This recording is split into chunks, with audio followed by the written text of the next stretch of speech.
अच्छा प्राइम वाले बच्चे तो आज नहीं आ सकते ना। ओके ओके, क्योंकि वो लोग की तो क्लास है केमिस्ट्री। All right. 1 2 3 3 स्टूडेंट्स है ना। श्रुति नहीं आई है, सांजलि नहीं आई। सांजलि इसलिए नहीं आएगी क्योंकि उसने बताया था मुझे तबीयत ठीक नहीं है। ऑल राइट ठीक है, चलो तो फिर हम लोग स्टार्ट कर सकते हैं, है ना। क्वेश्चंस करते हैं, चलो। पहला क्वेश्चन। हर्ष तुमने जो मैंने लेक्चर पढ़ाया था वो देखा? T is equal to 0, T is equal to S1 वाला तुमने 2 लेक्चर मिस किए हैं यार। देख लेना, वो लेक्चर है ना। अच्छा एक और पॉइंट डिस्कस कर लेते हैं फाइनली, लास्ट वाला, कि अगर मान लो अपने पास सर्कल है और सर्कल में 2 टेंजेंट बना दिए आपने, ठीक है, तो इन टेंजेंट्स की कंबाइंड इक्वेशन लिखनी है। इस पॉइंट P से टेंजेंट बना रहे हैं और इस टेंजेंट की कंबाइंड इक्वेशन लिखनी है। P is x1, y1. You want the combined equation of these two tangents, that is t square is equal to s1. t square मतलब t वाला वही t वाली अपनी एक्सप्रेशन, x स्क्वायर की जगह x1, ठीक है, और y स्क्वायर की जगह y1, ठीक है, वो t वाला हो गया। और s मतलब सर्कल की इक्वेशन हो गई। s1 मतलब ये जो पॉइंट है सर्कल में एक उठा के रख दिया, वो s1 हो गया। तो t square is equal to s1 से डायरेक्टली ये दोनों की इक्वेशन आ जाती है, ये दोनों लाइन, ठीक है। तो इसको भी नोट कर लो, ऑल्दो ये हम यूज नहीं करेंगे जनरली, ठीक है, ये ज्यादा मतलब बहुत ज्यादा यूज नहीं करेंगे इसको, फिर भी लिख लो, फिर क्वेश्चन सॉल्व करते हैं। ठीक है भाई, कितने लोगों को ये समझ में आया? ये खुद से प्रूव कर सकते हो, वैसे जरूरत नहीं है, छोड़ दो, बस ऐसे याद ध्यान रख लो। अच्छा डायरेक्टली अगर कभी निकालने को आए दोनों की कंबाइंड इक्वेशन, तो T square is equal to s1 कर देना, आंसर आ जाए। Shall I erase it? मिटा देता हूँ इसको, क्वेश्चन लिख रहा हूँ मैं साइड में, ठीक है। अभी कुछ क्वेश्चन ही करने हैं अपने को, स्टार्ट करने। Find the equation of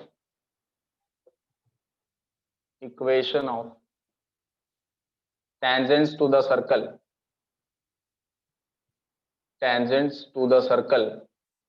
find the equation of tangents to the circle x square plus y square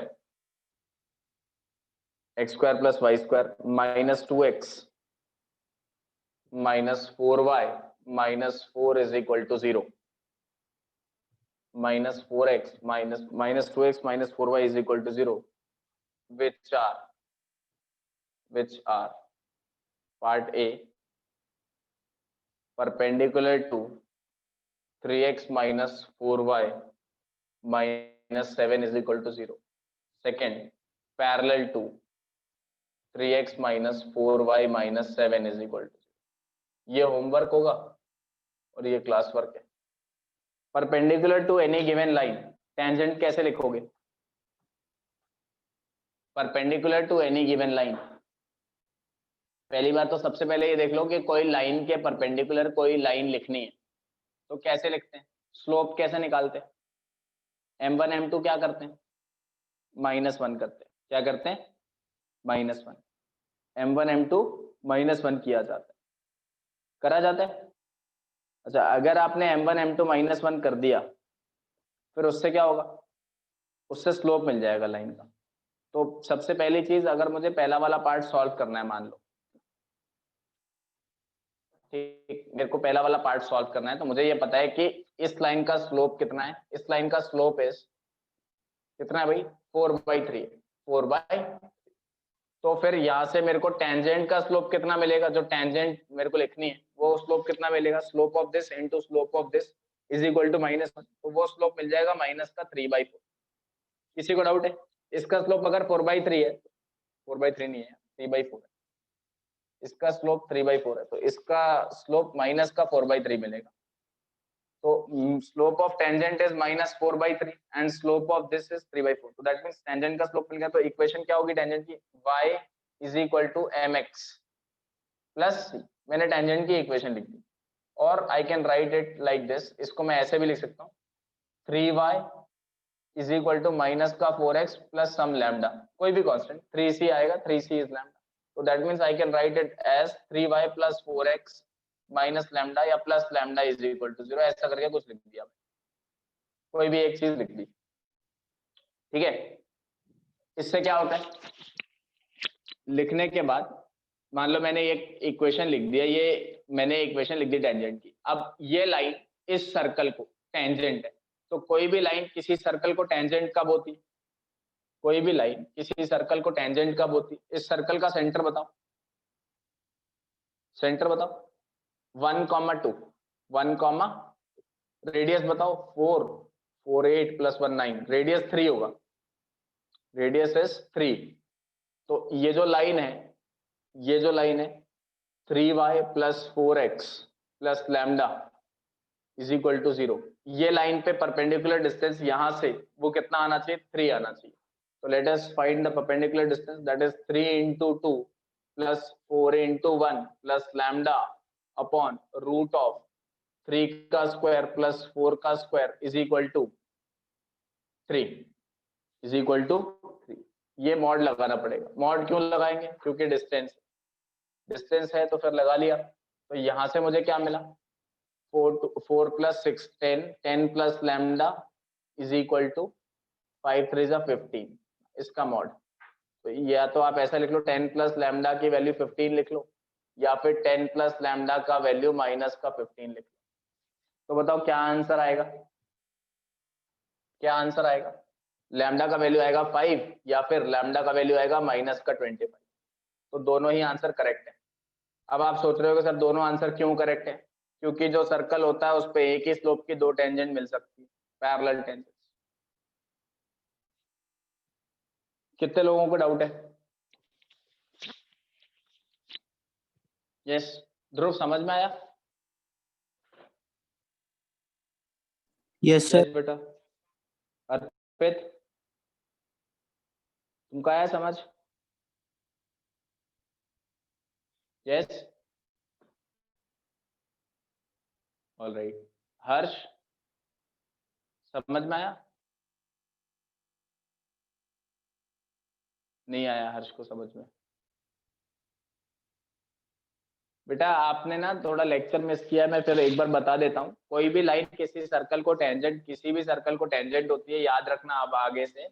कोई भी लाइन किसी भी सर्कल को टेंजेंट होगी तो उसके सेंटर से परपेंडिकुलर डिस्टेंस निकालोगे ना लाइन पे, तो वो रेडियस के बराबर आएगा, तभी वो टेंजेंट हो पाएगी, वरना वो टेंजेंट नहीं हो पाएगी। आपको पता है ना, सेंटर से परपेंडिकुलर जो पॉइंट ऑफ कांटेक्ट होता है वो परपेंडिकुलर होता है सेंटर से, तो तभी तो वो distance p is equal to r आ पाएगा, अदरवाइज नहीं आ पाएगा।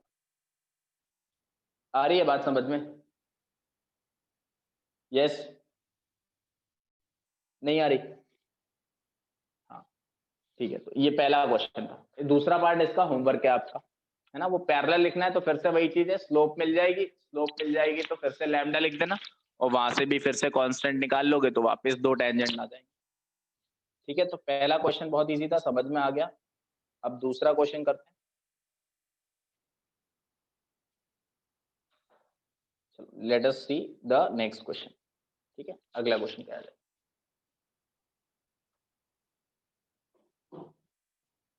Shall I erase it? Note कर लो। Yes sir. ओके बेटा, नेक्स्ट क्वेश्चन। अच्छा रेज करी तुम लोगों ने? मैंने बोला था ना होमवर्क करने के लिए, डाउट तो नहीं होंगे ज्यादा। तो next question is find the equation of tangent, find the equation of tangents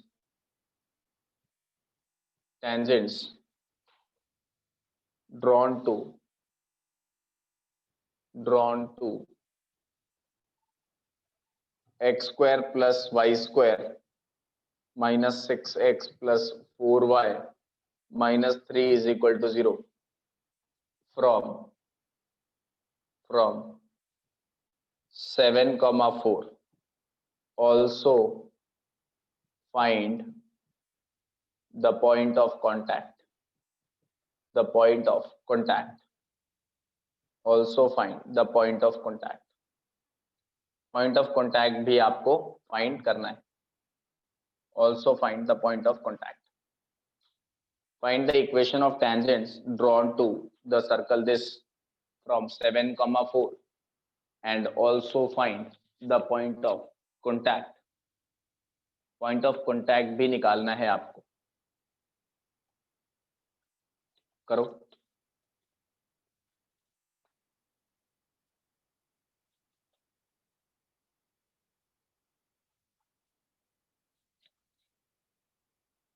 अच्छा 7, 4 इस सर्कल के बाहर होगा ये पॉइंट. आप चेक कर सकते हो. पुट कर दो इसको सर्कल की इक्वेशन में तो यू विल बी गेटिंग कि हाँ सर ये सर्कल के बाहर आ रहा है. तो ये ऑब्वियसली ये पॉइंट आउटसाइड आ रहा है तो दो टेंजेंट मिलेंगे. अब अगर दो टेंजेंट मिलेंगे तो दोनों की इक्वेशन निकालनी पड़ेगी. यहाँ पे तो हमको एक प्रॉब्लम है कि भाई दोनों की इक्वेशन कैसे निकालें. ठीक. अब वो आप क्या करो, आप लाइन का स्लोप जो है वो m मान लो. जो टेंजेंट है ना उसका स्लोप m मान लो. मान लिया. और 7, 4 पॉइंट पता है आपको.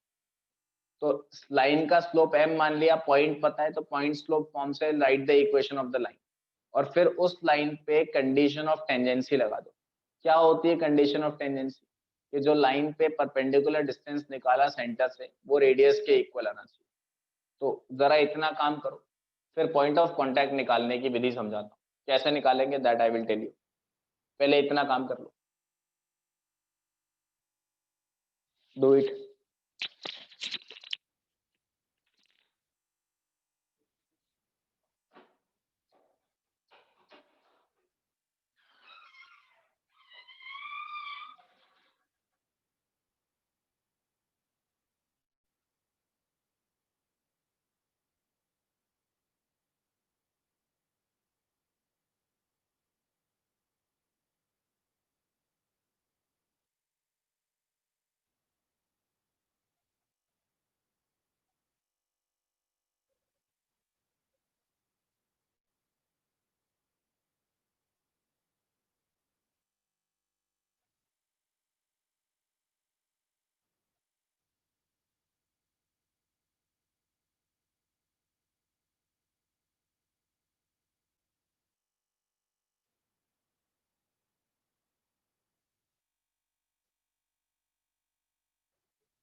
क्या सोच रहे हो ध्रुव, क्या होगा, कैसे करेंगे सॉल्व? हाँ बताओ, थॉट बताओ, कोई दिक्कत नहीं है. मैंने जो आइडिया दिया वो काम कर रहा है क्या? सर वो ही कर रहे थे. अच्छा ठीक है ठीक है. मतलब मैंने जो आइडिया दिया उसमें आपने क्या किया, वाई आपने बोला कि सर एक काम करते हैं, ये वाला पॉइंट 7, 4 लिखा हुआ है, लिखे रहने दो, इसको ऐसे कर दो, इसको ऐसे कर दो. तो ये मान लो स्लोप m1 है, ये मान लो स्लोप m2 है. मतलब मैंने बस मान लिया कि एक लाइन है जिसका स्लोप m है. तो y-4 is equal to m into x minus 7 लिख दिया. तो बताओ लाइन की इक्वेशन क्या आएगी sir? That will be equal to y is equal to mx plus 4 minus 7m. ये लाइन की इक्वेशन हो गई. अब अगर ये लाइन की इक्वेशन लिख दी मैंने, ठीक है, ये लाइन की इक्वेशन लिख दी, तो अब क्या होगा? अब ये वाले सर्कल के सेंटर से परपेंडिकुलर डिस्टेंस, सेंटर क्या आ रहा है बेटा? 3, -2 आ रहा है सेंटर. 3, -2. रेडियस कितना आ रहा है? रेडियस कितना है जल्दी बताओ. 3 4. और 4 आ रहा है क्या? हाँ चलो रेडियस 4 आ रहा है तो पुट कर दो. तो ये हो गया -2 -3m -4 plus 7m upon under root of 1 का स्क्वायर प्लस m का स्क्वायर, इसका मॉड इज इक्वल टू कितना? Is equal to 4. तो ये हो गया 7 - 3 कितना हो गया भाई? 4m -6 ना. इसका होल स्क्वायर कर दिया, दोनों तरफ स्क्वायर कर दिया, is equal to 4 into 1 plus m square. 4 का स्क्वायर हो गया 60. तो यहाँ से अगर आप चाहो तो वैल्यू निकाल सकते हो m की. m की दो वैल्यूज आएंगी. ठीक है, वैसे अब अपने पास कितना आंसर आ रहा है जरा चेक करो 4। अब अगर आप देखना चाहते हो तो दिस इज 16m², ठीक है, और plus 6 6 36 minus 6 4 24 2 48m is equal to 16m² plus 16। तो यार ये तो कैंसिल हो गया, तो इसका मतलब m की तो एक ही वैल्यू आ रही है। m की वैल्यू आ रही है, कितनी आ रही है m की वैल्यू बताओ? 36 माइनस 16 कितना हो गया? 20 20/48 20/48 20/48 आ रहा है। 20/48 कितना हुआ? ये हो गया 4 5 एंड 4 12। तो m की वैल्यू 5/12 आ रही है। क्या ऐसा पॉसिबल है कि एक ही टेंजेंट होगी बाहर वाले पॉइंट से? कौन बताएगा? क्या ऐसा पॉसिबल है कि बाहर वाले पॉइंट से एक ही टेंजेंट होगी? हाँ जी, क्यों अर्पित? अगर सर्कल के बाहर है बेटा पॉइंट, तो टेंजेंट क्या एक ही आएगी कि दो आएंगी? No sir. दो आएंगी कि एक आएगी? सर दो, दो आएंगे। है ना? तो अपना तो एक ही आ रहा है यार आंसर, तो दूसरा वाला m कहाँ गया? दूसरा वाला m कहाँ गया?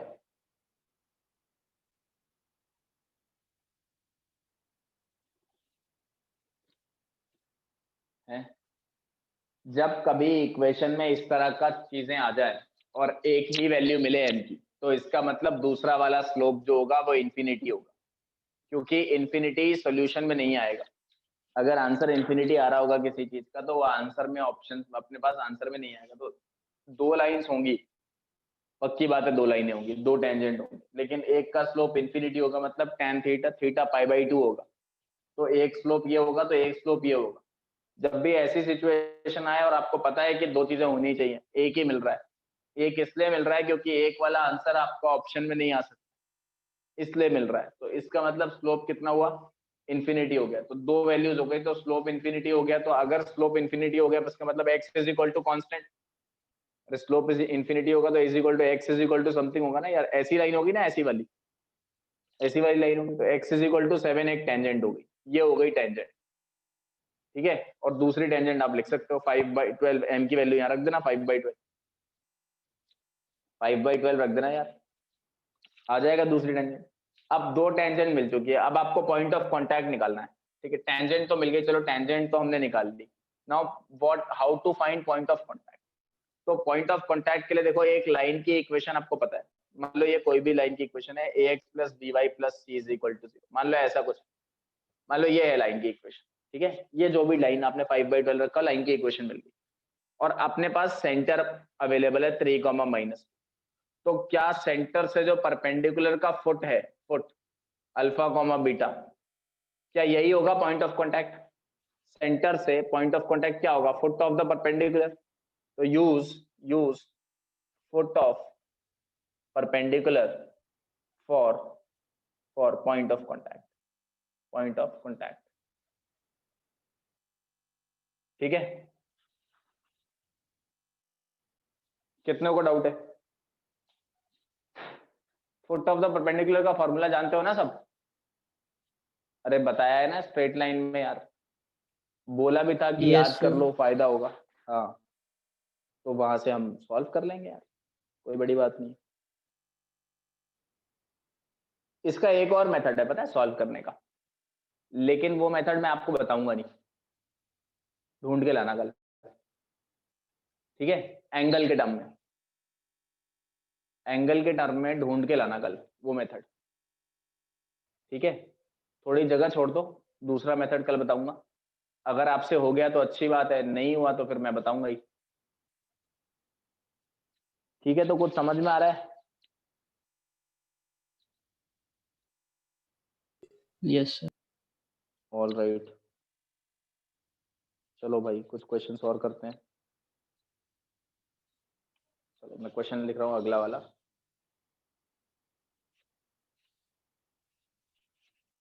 एक सेकेंड ना। रेस नंबर 2 के कितने क्वेश्चंस दिए थे होमवर्क करने के लिए ध्रुव? पहले 10 दिए थे, कितने सर दिए थे? 13 दिए थे। पहले 13 दिए थे, कर लिए थे तुमने पूरे? Yes sir. सर कुछ कुछ तो मतलब हुआ है, कुछ आपने इधर ही करा। हाँ हाँ, कुछ तो मैंने करवा दिया। ऑलराइट, चलो ठीक है, एक दो क्वेश्चन करता हूँ।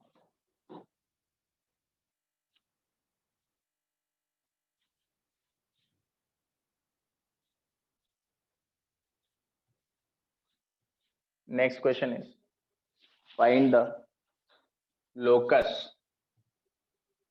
find the locus of point P. Find the locus of point P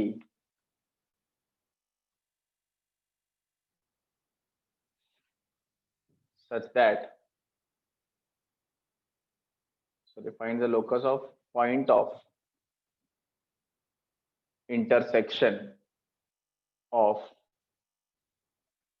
pair of tangents pair of tangents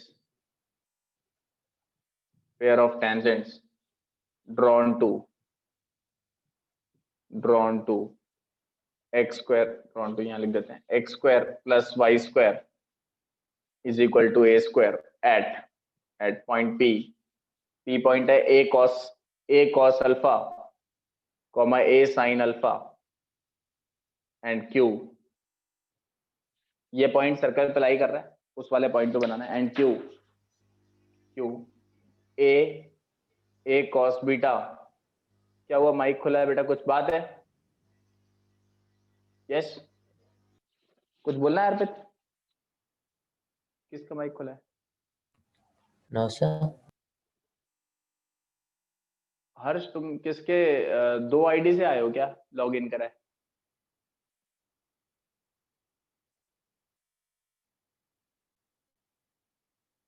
एक हर्षवर्धन है, एक हर्ष शादर है। हाँ, तुमने दोनों एक ही आईडी है क्या?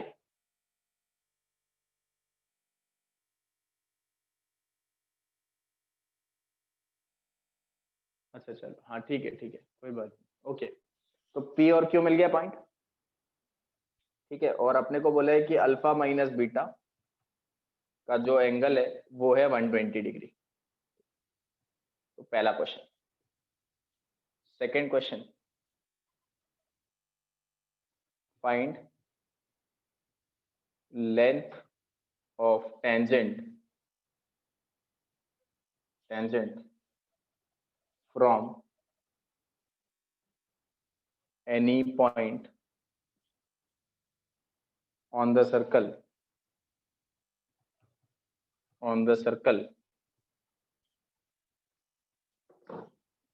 x square plus y square plus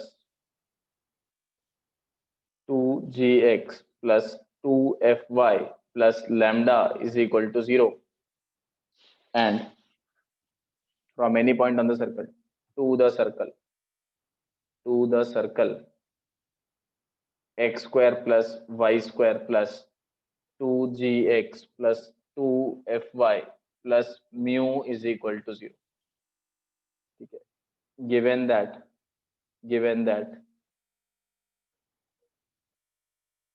क्या गिवन है आपको?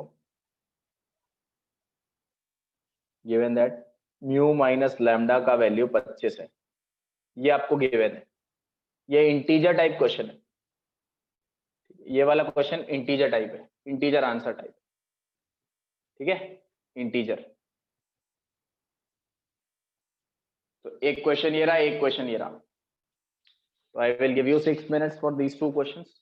जो तुम्हें दिमाग लगे, जो समझना है, जो सोचना है, जैसा भी थॉट लगाना है लगाओ, आंसर लेके आओ, ठीक है। करो। क्वेश्चन दिख रहे हैं ना क्लियरली? ध्रुव, क्वेश्चन दिख रहे हैं क्लियरली? राइटिंग समझ में आ रही है? Yes sir. हाँ, ठीक है, मैं करो।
एक भी हुआ? Sir second Yes. वाले का 5 आ सेकंड वाले का 5 आ रहा है, वेरी गुड यार, कैसे किया? सर पाइथागोरस से किया। बहुत बढ़िया। तुमको ये पता लग गया क्या कि दोनों सर्कल कंसेंट्रिक है? Yes good. पहला वाला? सर वो नहीं बना। अच्छा कोई बात नहीं। अर्पित तुमसे कितने हुए? सर सेकंड ही कर रहा था। पहला वाला हो गया? सर पहला ट्राई किया नहीं मैंने। अच्छा चलो एक काम करो, मैं हिंट देता हूँ। पहला वाला सर्कल जो है ना, बनाओ, सर्कल बनाओ जिसका सेंटर ओरिजिन है, बनाओ। बन गया? और वहां से एक टेंजेंट बनाओ, मतलब दो टेंजेंट बनाओ बेसिकली आउटर पॉइंट से। जैसे ये क्वेश्चन है ना,